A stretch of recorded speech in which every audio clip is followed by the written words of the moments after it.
শুভ সকাল সবাইকে। আজ 19 জুলাই শনিবার।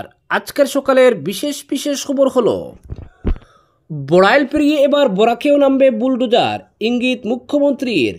শ্রীভূমি হাইলাকান্দি জেলায়ও বেদখলকারীদের কবলে বনাঞ্চল।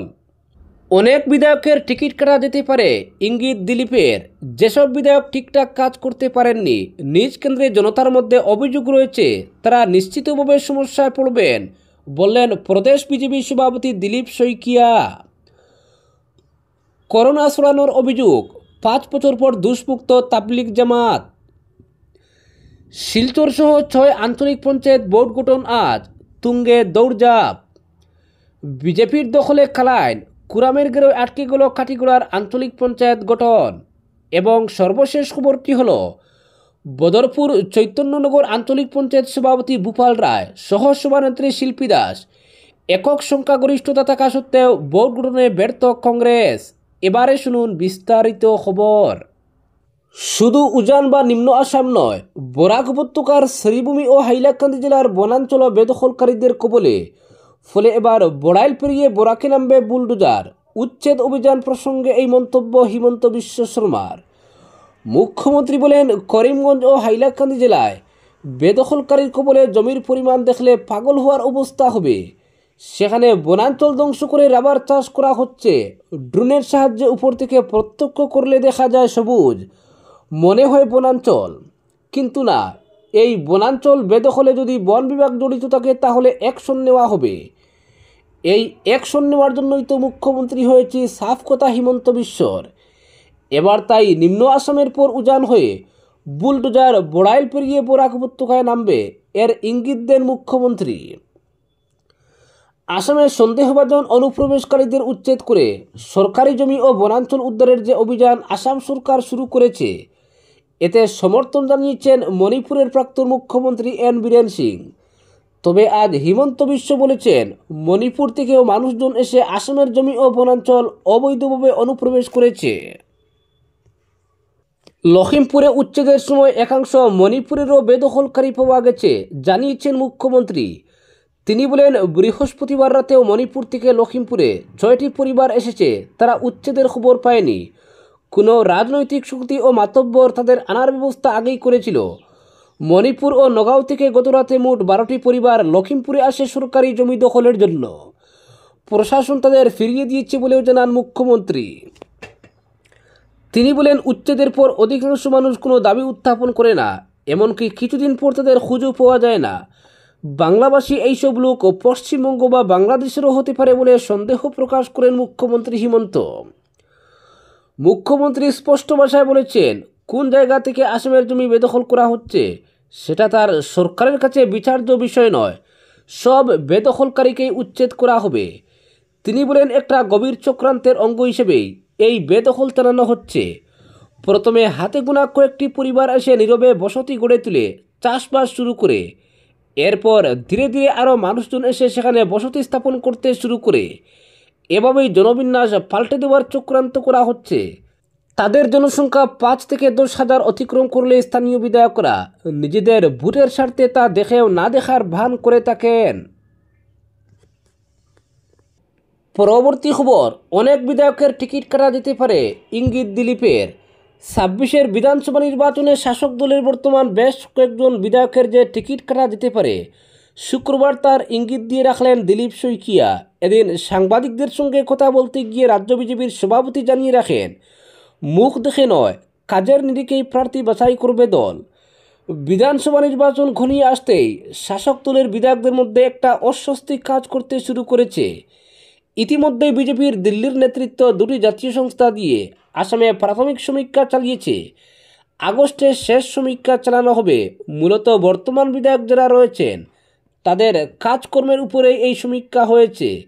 তারা আদৌ জনতার প্রত্যাশা পূরণে কতটা সফল হয়েছেন, তাদের বিরুদ্ধে কোনো প্রতিষ্ঠান বিরোধিতার হাওয়া রয়েছে কিনা, কোনো দুর্নীতির অভিযোগ রয়েছে কিনা, আগামী ভোটে তাকে ফের কেন্দ্রের লোক দেখতে চাইছেন কিনা, মূলত এসব বিষয়ে সমীক্ষা চালানো হচ্ছে।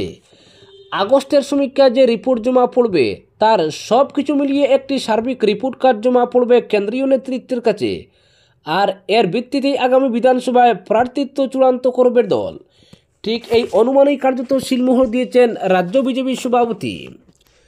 এদিন দিলীপ শইকিয়া বলেন, বিজেপি কখনো মুখ দেখে নেতা নির্বাচন করে না, ওই নেতার কাজের উপর ভিত্তি করেই স্বীকৃতি দেয়, এটাই দলের প্রতিষ্ঠিত স্বীকৃতি। এবারও তার অন্যতা হবে না। যারা এই কবছরে ভালো কাজ করেছেন, জনতার মন জয়ে সফল, তাদের জন্য ভালো খবর অপেক্ষা করছে। আর যারা গণ্ডগোল করেছেন, ঠিকঠাক কাজ করতে পারেননি, নিজ কেন্দ্রে জনতার মধ্যে অভিযোগ রয়েছে, তারা নিশ্চিতভাবে সমস্যায় পড়বেন। সমীক্ষা রিপোর্ট আর তাদের কাজকর্মের মূল্যায়নের ভিত্তিতেই এবার টিকিট দেবে দল। উল্লেখ্য, সম্প্রতি রাজ্যের দুটি সৈনিকের সঙ্গে সাক্ষাৎকারে কেন্দ্রীয় স্বরাষ্ট্রমন্ত্রী অমিত শাহ কবুল করে নিয়েছিলেন, হিমন্ত বিশ্ব শর্মা সরকারের বিরুদ্ধে প্রতিষ্ঠান বিরোধী হাওয়া না থাকলেও বিধায়ক বা স্থানীয় নেতাদের বিরুদ্ধে এই হাওয়া থাকতেই পারে। সেই বক্তব্যের পরই স্পষ্ট হয়ে গিয়েছিল, আসামের শাসক দলের বেশ কয়েকজনের কাজকর্মে দলীয় নেতৃত্ব সন্তুষ্ট নন এবং আগামী নির্বাচনে তাদের দলের হয়ে ময়দানে দেখা নাও যেতে পারে। এই জল্পনায় শুক্রবার কার্যত সিলমোহর দিলেন খুদ রাজ্য বিজেপির সভাপতি। এদিন শইকিয়া বলেন, আগস্ট মাস এসে গিয়েছে, নির্বাচনের জন্য বড়জোর হাতে 6 মাস সময়, ফলে আগামী 3-3.5 মাস বিধায়কদের নিজ নিজ কেন্দ্রে অসম্পূর্ণ কাজগুলো সম্পূর্ণ করতে হবে। দিনরাত পরিশ্রম করতে হবে, টিকিট চাইলেই মিলবে না, সব মানদণ্ডে উত্তীর্ণ হতে হবে, তবেই প্রার্থিত্ব মিলতে পারে। পরবর্তী খবর, করোনা ছড়ানোর অভিযোগ, 5 বছর পর দুষ্মুক্ত তাবলিগ জামাত। একটু একটু করে তখন অতিমারির সঙ্গে পরিচিত হচ্ছে গোটা পৃথিবী। ভারত উত্তাল হয়ে উঠেছিল তাবলিগ জামাতের সমাবেশ নিয়ে। দেশে করোনা ছড়িয়ে পড়ার জন্য তাবলিগ জামাতের ওই সমাবেশকে দায়ী করা হয়। এমনকি দেশের সংসদে দাঁড়িয়ে তাবলিগ জামাতের দিকে আঙ্গুল তুলেন কেন্দ্রীয় মন্ত্রী জি কিষাণ রেড্ডিও। এরপর গত 5 বছরে যমুনার বুক দিয়ে অনেক জল বয়ে গিয়েছে। 2025 সালে এসে সেই সংক্রান্ত মামলা খারিজ করে দিল দিল্লি হাইকোর্ট। দিল্লি পুলিশের তরফে আদালতে জানানো হয়, লকডাউন উপেক্ষা করে সকলে জমায়েত করেছিলেন, সরকারি নির্দেশ লঙ্ঘন করেন সকলে। এতে আদালত পাল্টা প্রশ্ন তুলে, হঠাৎ লকডাউনের ঘোষণা হয়েছিল, এত সংখ্যক মানুষ কোথায় যেতেন? ওই সমাবেশে যোগ দেওয়ার অনেকের বিরুদ্ধে মামলা দায়ের হয়েছিল। ওই এফআইআরগুলি খারিজ করে আদালত অভিযুক্তদের মুক্তি দিয়েছে। বিচারপতি নীনা বনসল কৃষ্ণা বলেন, চার্জশিট খারিজ করা হলো, আদালতের সম্পূর্ণ নির্দেশ এখনও হাতে আসেনি। 2020 সালের 9 ও 10 মার্চ দিল্লির নিজামুদ্দিন এলাকায় তাবলিগ জামাতের ধর্মীয় সমাবেশ হয়। প্রায় 9,000 মানুষ এতে অংশ নেন।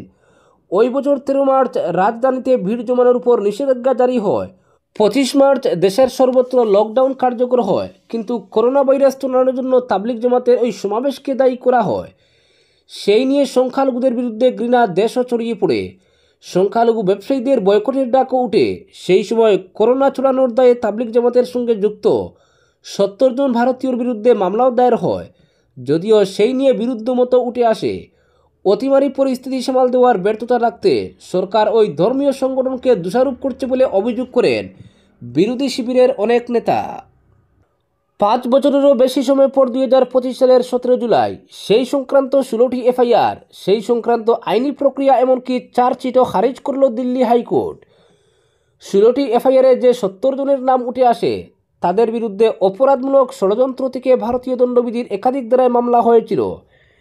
এমনকি 195 জন বিদেশি নাগরিকের নামও ছিল এফআইআরে, কিন্তু অধিকাংশ চার্জশিটেই কাউকে অভিযুক্ত হিসেবে উল্লেখ করা হয়নি। সেই ছবি খারিজ করে দিয়েছে আদালত। পরবর্তী খবর, শিলচর সহ 6 আঞ্চলিক পঞ্চায়েত বোর্ড গঠন আজ, তুঙ্গে দৌড়ঝাঁপ। কাছাড় জেলার নির্ধারিত সময়সীমার মধ্যে আঞ্চলিক পঞ্চায়েত বোর্ড গঠন চলছে। 15টি বোর্ডের মধ্যে বেশ কয়েকটি বোর্ড গঠন ইতিমধ্যে সম্পন্ন হয়েছে।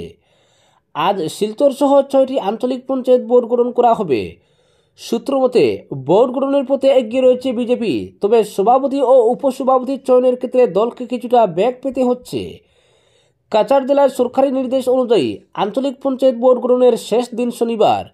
আজ শিলচর ছাড়াও তাপাং, বিন্নাকান্দি, উদারবন, পালংঘাট এবং রাজাবাজার ব্লকে আঞ্চলিক পঞ্চায়েত বোর্ড গঠন করা হবে। এর জন্য সভা আয়োজন করে বোর্ড গঠনের প্রক্রিয়া সম্পন্ন করা হবে। জানা গেছে, এই সভাগুলিতে নবনির্বাচিত সদস্যদের শপথ গ্রহণ সম্পন্ন করা হবে প্রথমেই। এরপর আঞ্চলিক পঞ্চায়েতগুলির সভাপতি ও সহ সভাপতি নির্বাচন হবে। এক্ষেত্রে প্রয়োজনে গোপন ব্যালটের সাহায্য নেওয়া হতে পারে বিভিন্ন অঞ্চলে। এপি বোর্ডের সভাগুলো প্রতিটি উন্নয়ন ব্লক কার্যালয়ে শুরু হবে বেলা 12:30টায়। নির্দিষ্ট গাইডলাইন অনুযায়ী সভা পরিচালনা করবেন দায়িত্বপ্রাপ্ত আধিকারিক। সভায় নির্বাচিত সদস্যদের শপথ গ্রহণ, কুরামের উপস্থিতি নিশ্চিতকরণ, সভাপতি ও সহসভাপতি নির্বাচন, সভার কার্যবিবরণী লিপিবদ্ধকরণ এবং 3 দিনের মধ্যে নির্বাচনের ফলাফল যথাযথ কর্তৃপক্ষের কাছে জমা দেবেন দায়িত্বপ্রাপ্ত আধিকারিকরা। এ সংক্রান্ত নির্দেশ দেওয়া হয়েছে তাদের। পরবর্তী খবর, বিজেপির দখলে কালাইন, কুরামের গেরোয় আটকে গেল কাটিগড়ার আঞ্চলিক পঞ্চায়েত গঠন। পূর্বাভাসটা মিলছিল বৃহস্পতিবারই। কংগ্রেস ত্যাগ করে বিজেপিতে যোগ দিয়েছিলেন রাজ্যেশ্বর পরজীবীর আঞ্চলিক পঞ্চায়েত সদস্য রুমা রানী রায়। আর শুক্রবার এই শক্তি নিয়ে কালাইন আঞ্চলিক পঞ্চায়েত নিজেদের দখলে রাখতে সক্ষম হলো বিজেপি। সভানেত্রী হয়েছেন বিচিত্রা দাস। কুরামের গেরোয় আটকে যায় কাটিগড়া আঞ্চলিক পঞ্চায়েতের ভোট গ্রহণ প্রক্রিয়া। শুক্রবার ছিল কালাইন এবং কাটিগড়া উন্নয়ন ব্লকের আঞ্চলিক পঞ্চায়েত ভোট গ্রহণের নির্ধারিত দিন। এই হিসেবে 2 ব্লকেই বসেছিল সভা।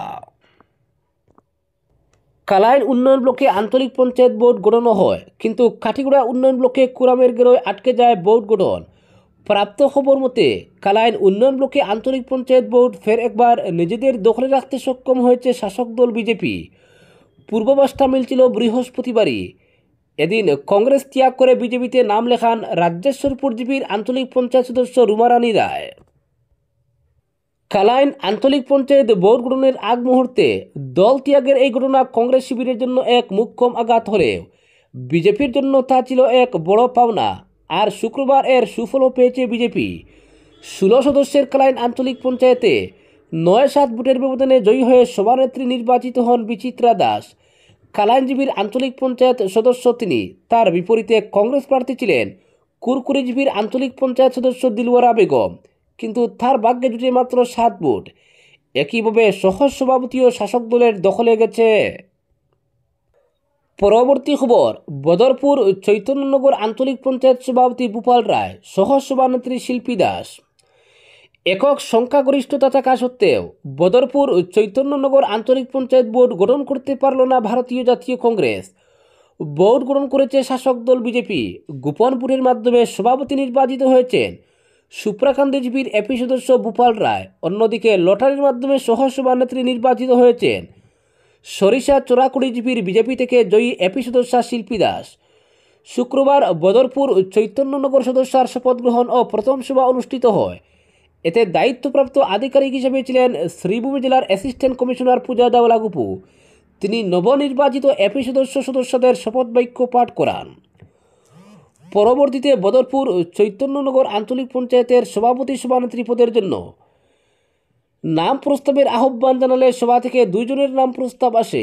এর মধ্যে একজন প্রার্থী হচ্ছেন হাসানপুর জিপি থেকে কংগ্রেস টিকিটে জয়ী এপি সদস্যা সায়রা বেগম এবং অপরজন প্রার্থী হচ্ছেন বিজেপি সমর্থিত সুপ্রাকান্দিজীবীর নির্দল এপি সদস্য ভূপাল রায়।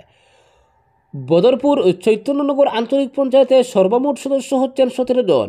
এর মধ্যে কংগ্রেসের 9 জন সদস্য, বিজেপির 5 জন ও নির্দল 3 জন।